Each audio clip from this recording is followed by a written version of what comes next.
جی ہاں، صحیح سنا آپ نے کہ رام مندر تو بن گیا، بابری مسجد کی تیاری شروع ہو گئی ہے الحمدللہ۔ کیا تیاری شروع ہوئی ہے ابھی آپ کو مکمل بتانے والا ہوں، کچھ دکھانے والا بھی ہوں، کچھ بتانے والا بھی ہوں، تو بنے رہنا۔ اگر چینل پر پہلی بار آئے ہوں تو سبسکرائب کر کے بیل آئیکن کا بٹن ضرور دبا دینا، روزانہ نئی نئی اپڈیٹ آپ کو انشاءاللہ تعالیٰ ملتی رہتی ہے، کلام بھی سننے کے لیے ملتا رہتا ہے۔ جو لوگ مجھے روزانہ دیکھتے ہیں آپ کا دل سے شکریہ، جو میرا کوئی بھائی یا بہن پہلی بار چینل پر آئے ہوں آپ کا بھی دل سے شکریہ۔ اور ہاں، ایک بات اور کہنی ہے، ویڈیو کو لائک کر دیا کریں، اس سے ہمیں پتہ لگتا ہے کہ کتنے لوگوں کو ہمارا کلام پسند آتا ہے اور اپڈیٹ اچھی لگتی ہے۔ آئیے بات کرتے ہیں بابری مسجد کے تعلق سے۔ اصل میں اب جو مسجد بننے کے لیے جا رہی ہے ایودھیا میں، اس کا نام بابری مسجد نہیں رکھا جائے گا، اس کا نام محمد بن عبداللہ مسجد رکھا جائے گا میرے عزیزوں، جو پورے ہندوستان بھر میں ایک پرسدھ مسجد کے نام سے جانی جائے گی۔ ایسی ایسی فیسلٹیز، ایسی ایسی فیوچر، ایسی مطلب اس کے اندر سویدھائیں آپ ملیں گی کہ شاید دنیا بھر میں کسی مسجد میں ہوں، شاید، لیکن میں ہندوستان کی بات کر رہا ہوں تو یہاں الحمدللہ پورے ہندوستان بھر کی نمبر 1 مسجد یہ بن کے تیار ہوگی انشاءاللہ تعالی۔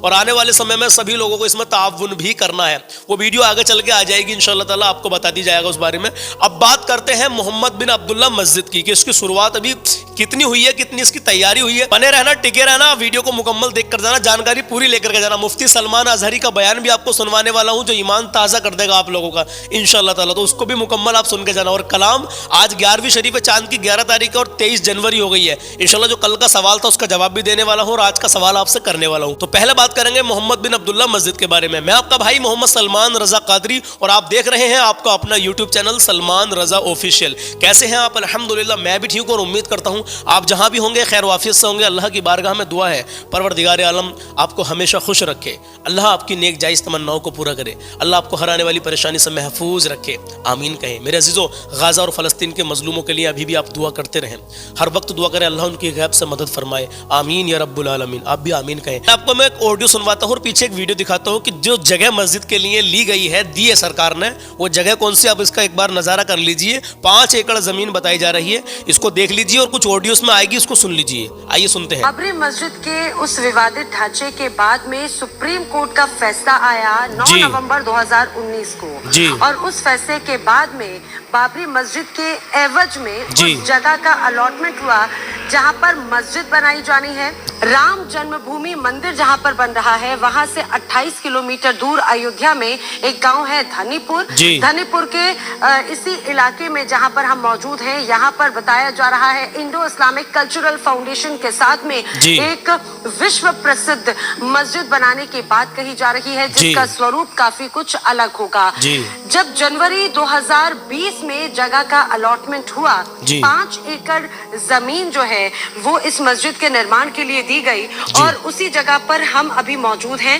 جس جگہ پر ہم موجود ہیں دراصل یہی وہ آپ کھلا میدان ابھی دیکھ رہے ہیں، ابھی یہ دیکھنے میں آپ کو پورا گرین فیلڈ نظر آ رہا ہے، لیکن یہی وہ 5 ایکڑ کی زمین ہے جہاں پر مسجد کا نرمان کیا جانا ہے، جو کہ اپنے آپ میں بہت وشو پرسدھ مسجد ہوگی۔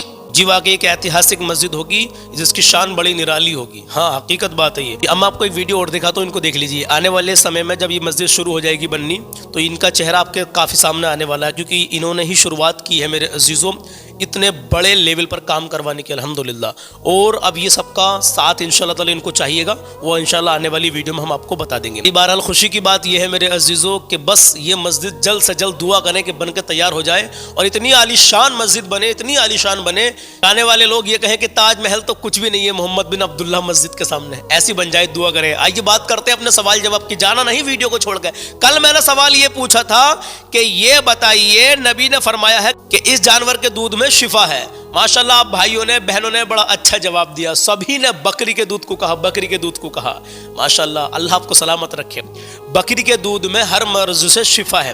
ایک جگہ میں نے پڑھا تھا اس میں گائے کا دودھ بھی آتا ہے، تو میرے عزیزو ابھی میں کنفیوز ہوں، آپ سے میں ایک بار پھر کہتا ہوں، دیکھیے کوئی بات نہیں ہے، اگر کہیں مجھ سے بھی غلطی ہو تو میری بھی اصلاح کرنے کی آپ کوشش کریں، تو آپ جو ہے ایک بار اور مشورہ کریں، اپنے علماء کرام سے پوچھیں، عالم دین سے پوچھیں کسی سے کہ بکری کے دودھ میں اور گائے کے دودھ میں نبی نے جو فرمایا ہے وہ کس کے دودھ کو فرمایا ہے کہ جو ہر بیماری سے جس میں شفا ہے، وہ بکری کا دودھ ہے یا گائے کا دودھ ہے؟ آپ سبھی نے بکری کا نام ہی لکھا ماشاءاللہ، لیکن ایک بار میں آپ سے اور پوچھ رہا ہوں، کل اس کا جواب دینا۔ آج کا سوال اور ہے، میرا سوال یہ ہے کہ نبی کی شان میں جو نعت پڑھتے ہیں ہم، ہم جو نبی کی شان میں نعت پڑھتے ہیں, جو بھی ثنا خوان مصطفیٰ نعت پڑھتے ہیں ماشاءاللہ, تو وہ کس کی سنت کو زندہ کرتے ہیں؟ آپ ان کا نام ہمیں کمنٹ باکس میں لکھ کے بتائیں. انشاءاللہ دیکھتے ہیں کون کون سے بھائی, کون کون سی بہنیں ہماری کمنٹ باکس میں ان کا نام لکھتے ہیں, جن کی وہ نعت شریف سنتی ہیں یا سنتے ہیں, تو وہ کن کی سنت ہم زندہ کرتے ہیں, ان کا نام لکھ کے بتائیں. چلیے جزاک اللہ. اب میں آپ کو بتا دوں اللہ کے نبی کا فرمان سنیے, بڑا پیارا فرمان ہے, آپ باخدا مچل جائیں گے سننے کے بعد میں. سنیں تو نبی کریم صلی اللہ تعالی علیہ وسلم ارشاد فرماتے ہیں, جو شخص پابندی کے ساتھ میں استغفار کرے گا, اللہ تعالیٰ ہر تنگی میں اس کے لیے آسانی پیدا کرے گا, اور اسے ہر غم سے نجات دلائے گا, اور اسے ایسی جگہ سے رزق عطا کرے گا جہاں سے اس کو وہم و گمان بھی نہیں ہوگا. ایسی جگہ سے اللہ اس کو رزق عطا کرے گا, لیکن ہر وقت پابندی کے ساتھ میں استغفار کرتے رہیں. استغفر اللہ ربی من کل ذنب واتوب الیہ, یہ پورا ہے میرے عزیزو. اگر آپ سے اتنا نہیں کہنا آئے تو استغفر اللہ, استغفر اللہ, استغفر اللہ, اس کا ورد کرتے رہیں. استغفار پابندی کے ساتھ میں ورد کرتے رہیں. انشاءاللہ پھر دیکھیں نبی نے فرما دیا بھیا ہر غم سے نجات ملے گی اور رزق میں آپ کی برکت ہوگی الحمدللہ. ایسی جگہ سے رزق ملے گا جہاں سے آپ کا وہم و گمان بھی نہ ہو. بات لمبی ہو جائے گی, میں نے آپ کو حدیث بتا دی, آج کا سوال کر لیا, کل کے سوال کا جواب اور دوبارہ سے مجھے آپ سے چاہیے. اب آپ کلام سن لیجئے, کلام سن کے اپنے دل کی کلیاں کھلا لیجئے. حضور غوث پاک کی شان میں منقبت پڑھی, آج 11ویں شریف ہے, اسی کے تعلق سے کئی بار پہلے بھی پڑھ چکا ہوں, لیکن کلام ہی اتنا پیارا ہے کہ دل چاہتا ہے بار بار پڑھتا رہوں. اس کے بعد میں مفتی سلمان اظہری کا آپ کو بیان بھی سن کے جانا ہے. زیادہ لمبا بیان نہیں ہے, لیکن اس کو سنیں گے, اپنی زندگی میں ڈھالنے کی کوشش بھی کرنا, عمل ضرور کرنا. بھائی نبی کی شان میں اس میں کسی اور کی بات نہیں, میرے پیارے آقا صلی اللہ تعالی علیہ وسلم کی جو تقریریں ہوتی ہیں تو تقریروں میں ان کی میرے آقا کی باتیں ہوتی ہیں, اللہ اور اس کے رسول کا ذکر ہوتا ہے میرے عزیزوں. تو دھیان سے سنیں گے. کچھ میسج ایسے بھی مل جاتے ہیں آپ کو سننے کے لیے جس پر اگر آپ نے ایک بھائی نے بھی عمل کر لیا تو اے ہے بس بیڑا پار ہے میرے عزیز. تو آئیے پہلے کلام سنتے ہیں, اس کے بعد میں آپ بیان بھی سن کے جانا. آئیے کلام شروع کرتے ہیں. خدا کے فضل سے ہم پر ہے سایہ غوث اعظم کا, خدا کے فضل سے ہم پر ہے سایہ غوث اعظم کا, خدا کے فضل سے غم پر ہے سایہ غوث اعظم کا, خدا کے فضل سے ہم پر ہے سایہ غوث اعظم کا. ہمیں دونوں جہاں میں ہے سہارا غوث اعظم کا, ہمیں دونوں جہاں میں ہے سہارا غوث اعظم کا. اور مریدی لا تخف کہہ کر تسلی دی غلاموں کو, مریدی لا تخف کہہ کر تسلی دی غلاموں کو, مریدی لا تخف کہہ کر تسلی دی غلاموں کو. قیامت تک رہے بے خوف بندہ غوث اعظم کا. اور ہماری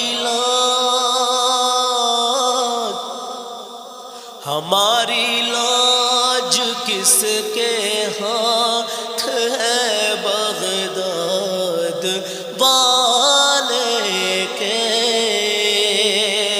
ہماری لاج کس کے ہاتھ ہے, بغداد والے کے, ہماری لاج کس کے ہاتھ ہے, بغداد والے کے, ہماری لاج کس کے ہاتھ ہے, بغداد والے کے.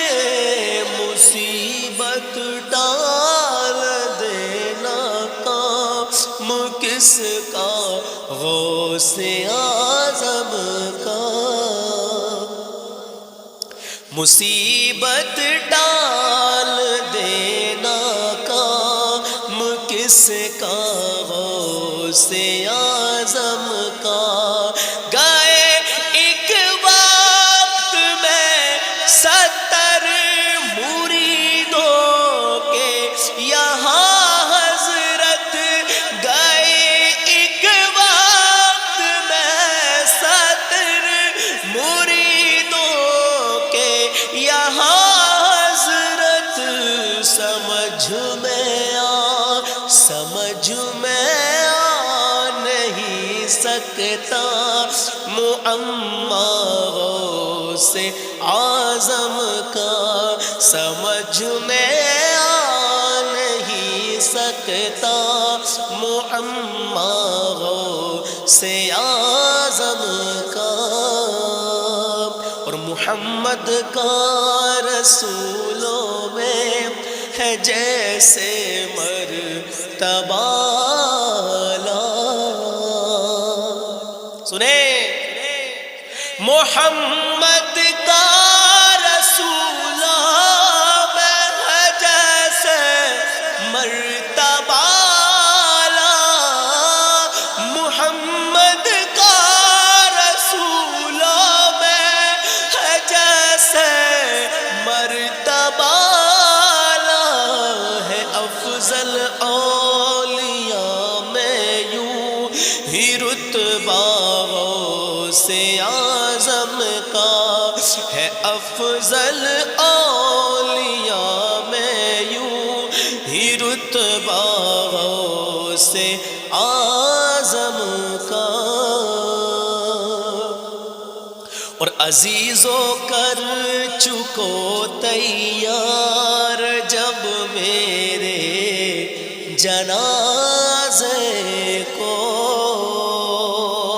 عزیزوں کر چکو تیار جب میرے جنازے کو عزیزوں کر چکو تیار جب میرے جنازے کو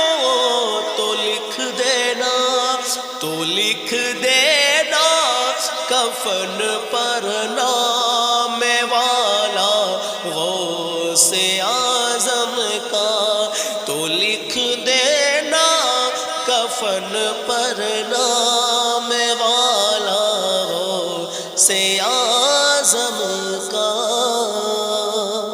اب ایک شعر اور سنیں فرشتوں روکتے کیوں ہو مجھے جنت میں جانے سے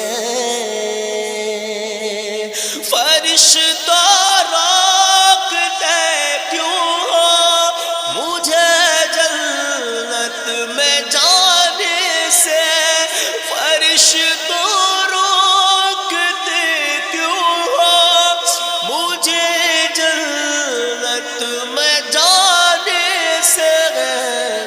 ارے یہ دیکھو ہاتھ میں دامن یہ دیکھو ہاتھ میں دامن ہے کس کا غوث اعظم کا یہ دیکھو ہاتھ میں دامن ہے کس کا غوث اعظم کا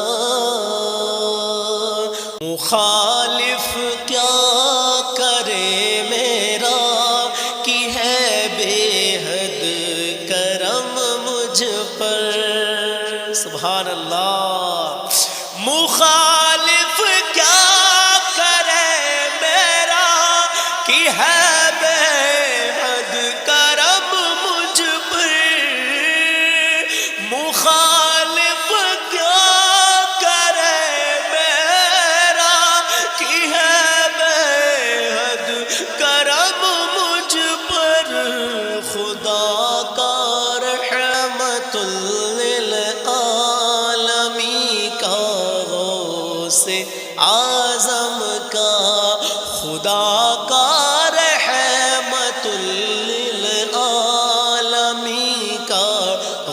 سے اعظم کا ہمیں دونوں جہاں میں ہے سہارا سے اعظم کا.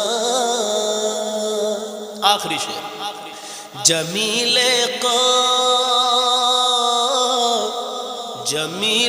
قادری سو جان سے قربان مرشد پر. جمیل قادری سو جان سے قربان. جمیل قادری سو جان سے قربان مرشد پر. جمیل قادری سو جان سے قربان مرشد پر. بنایا جس نے تجھ جیسے کو بندہ سے اعظم کا. بنایا جس نے تجھ جیسے کو بندہ سے اعظم کا.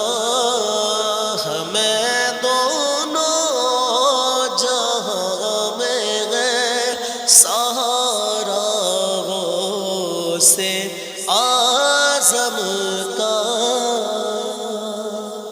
تو میرے عزیز جیسا بھی یہ کلام لگا ہو بس دعاؤں سے نوازیں. اب آئیے مفتی سلمان اظہری کا یہ بیان سن لیجئے. ایمانداری سے ایمان تازہ ہو جائے گا. بیان یار پورا سن کے جانا.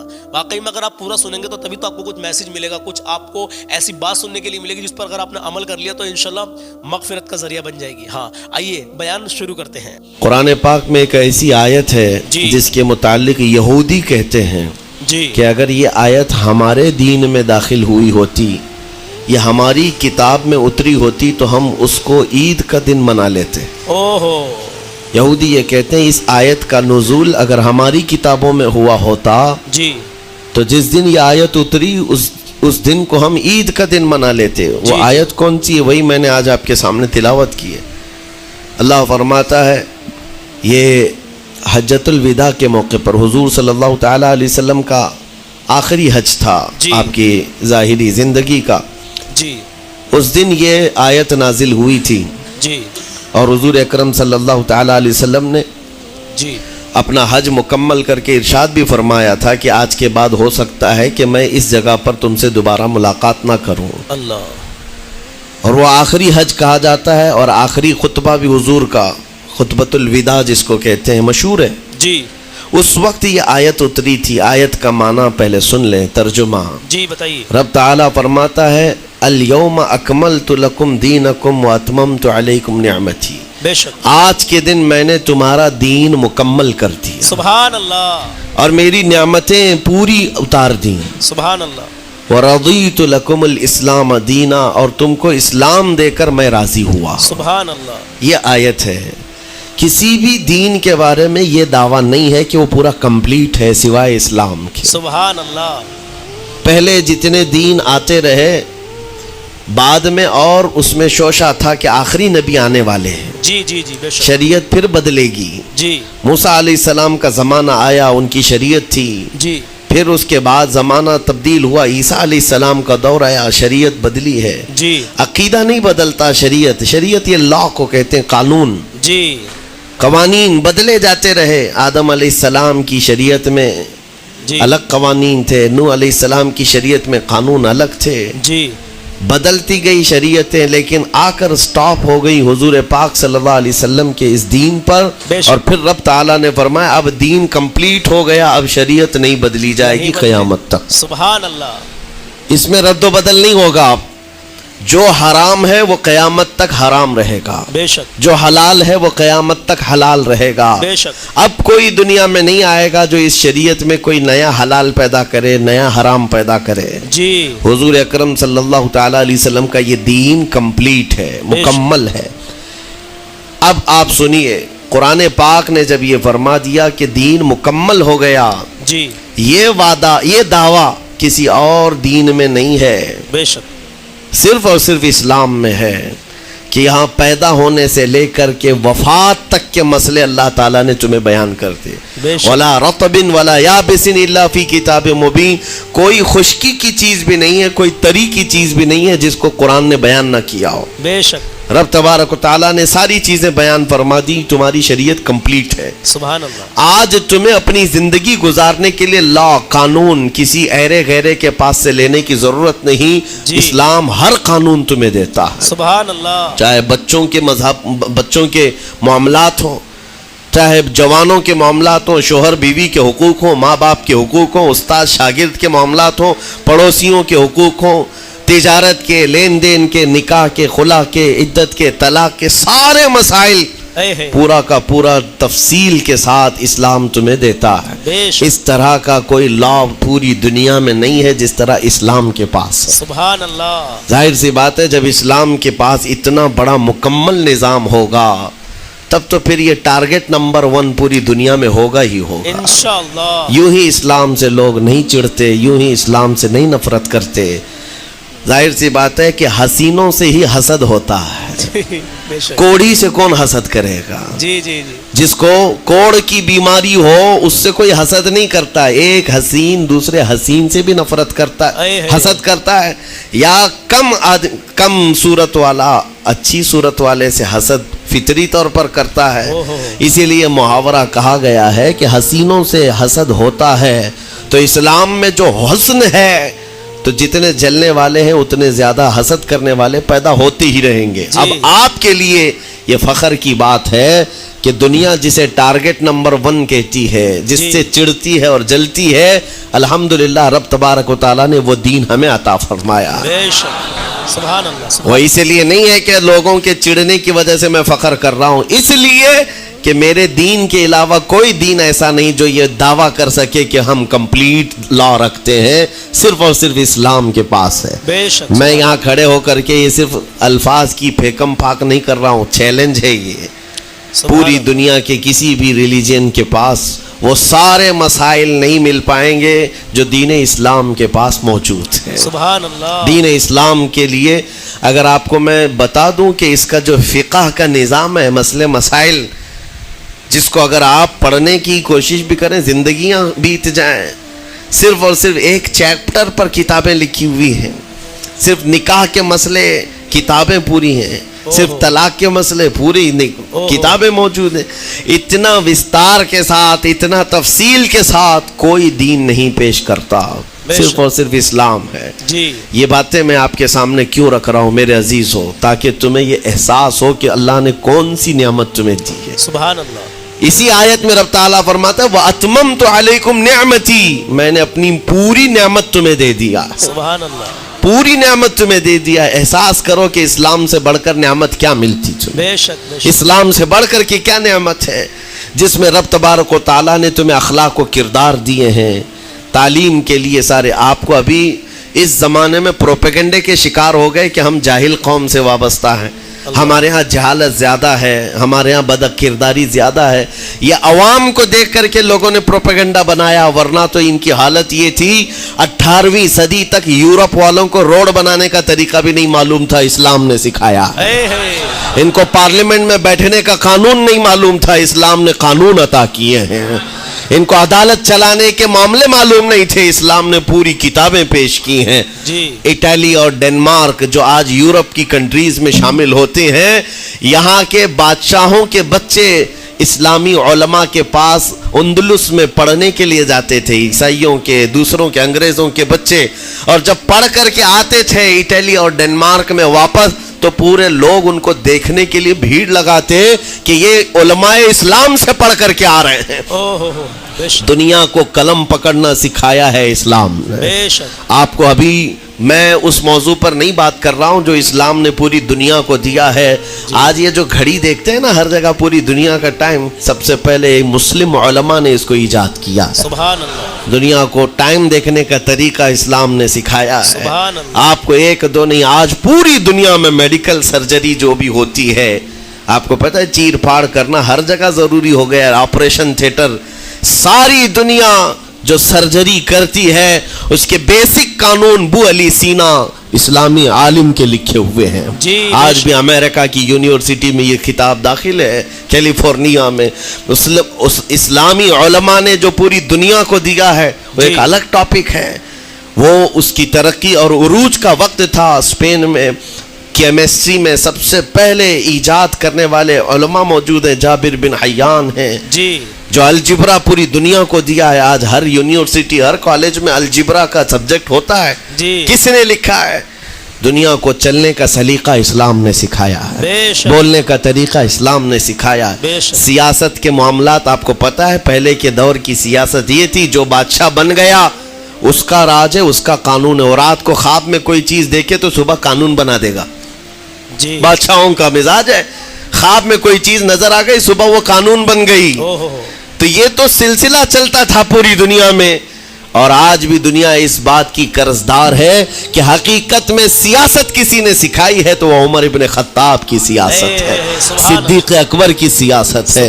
خلفائے راشدین نے جو حکومت و سیادت کر کے دنیا کو دکھایا ہے اس کی مثال کوئی پیش نہیں کر سکتا.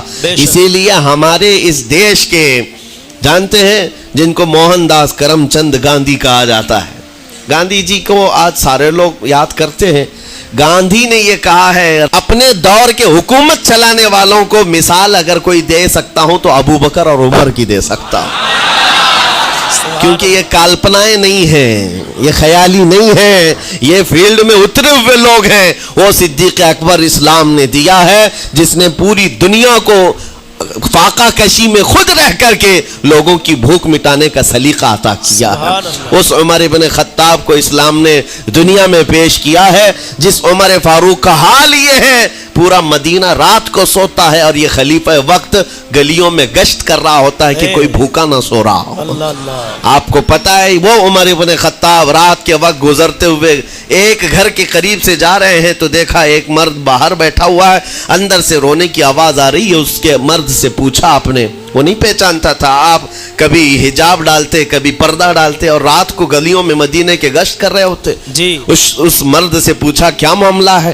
کہا کہ میری بیوی کے بچے کی ولادت کا وقت قریب آ گیا ہے, درد ذہ میں مبتلا ہے اور گھر میں کوئی نہیں ہے, تکلیف ہے. جانتے ہو حضرت عمر فاروق رضی اللہ تعالیٰ عنہ اپنے گھر سے اپنی بیوی کو, اپنی بیٹی کو, اپنی بہو کو بلوایا اور کہا جاؤ یہاں پر گھر میں بچے کی ولادت ہونے والی ہے, اس کی تیمارداری کرو. صبح تک خلیفۃ المسلمین کے گھر کی عورتیں ایک غریب کے گھر کی عورت کی تیمارداری کر رہی ہیں. جب بچے کے ولادت کی آواز آئی سب سے پہلے مبارکبادی دینے والے عمر ابن خطاب ہیں. اس سے کہتے بھائی تمہیں مبارک ہو, اللہ نے بیٹا عطا فرمایا. وہ خوش و خرم ہے کہ میرا کوئی رشتہ دار نہیں ہے, اجنبی رات کو آیا ہے اور مجھے مبارکبادی بھی دیا, میرے گھر کے سارے کام کاج بھی اٹھا لیا اور اپنی پیٹھ پر گھر سے بوریا لا کر کے آٹے اور راشن کا اس گھر میں پہنچایا اور کہا خوش و خرم رہو, اللہ نے تمہارے گھر میں برکت دی ہے. صبح اٹھ کر کے وہ لوگوں کو بتا رہا ہے اللہ نے رات کو ایک عجیب فرشتہ بھیجا, میرے گھر میں اکیلی عورت تھی, درد ذہ میں مبتلا تھی, 3 عورتیں بھی آئی اور ایک مرد بھی آیا, رات بھر میرے ساتھ بیٹھا رہا, مجھے کھلایا پلایا بھی, میرے گھر کی تیمارداری بھی کر کے گیا. لوگوں نے کہا جانتے ہو کون تھا وہ؟ عمر ابن خطاب امیر المومنین تھے. سبحان اللہ سبحان اللہ, کتنا پیارا واقعہ. اس کے بعد میں یہاں سے حضرت نے دوسرا واقعہ شروع کیا تھا, اس لیے میں نے ویڈیو روک دیا ہے. جزاک اللہ, آپ لوگ آخر تک بنے رہے, آپ کا دل سے شکریہ. اللہ آپ سب کو سلامت رکھے, اللہ آپ کی نیک جائز تمناؤں کو پورا کرے. بہت بہت شکریہ میرے عزیزوں کہ آپ آخر تک بنے رہتے ہیں. انشاءاللہ اپنا خیال رکھیے گا, ملتا ہوں کل صبح 10 بجے. اللہ حافظ.